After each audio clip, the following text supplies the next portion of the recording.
सहज सहज सहज गोष्टी घडत गेल्या.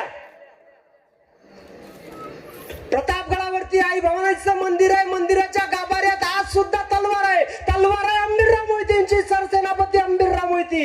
छत्रपती शिवाजी महाराजांचा त्या काळामध्ये नियम होता, एका मावड्यानं एका दिवसात 100 गनीम कापले, एक शिक्का उमटवल्या जायचा.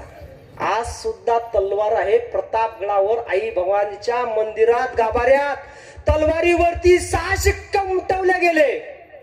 किती गनीम कापल्या गेले असतील? एका शिक्क्याला 100 गनीम, 6 शिक्क्याला 600च्या वर गनीम एका दिवसात अंबिरराव मोहितेंनी कापले. मस्तकात तलवार टाकली का कर कर कर माणूस बेंबीपर्यंत कापल्या जायचा. एवढी रग होती त्या छाताळात, एवढी धक होती त्या मनगटात.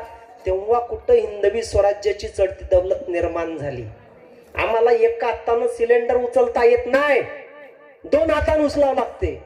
आम्हाला 100 किलोचं पोतं उचलता येत नाही म्हणून ते 50 किलोचं झालं. 50 किलोचं जड होते म्हणून 30 किलोचं झालं. पुढे ते 10 किलोचं झाल्याशिवाय राहत नाही. एका बुक्क्यात कांदा सुद्धा आमच्याच्यानं फुटत नाही. बेंबीपर्यंत माणूस कापला जायचं. कारण प्रत्येकाच्या हृदयात अंतकरणात एकच आवाज होता, हे राज्य व्हावं, हे श्रींची इच्छा. प्रत्येक जण लढत होता, झुंजत होता, मरत होता. हिंद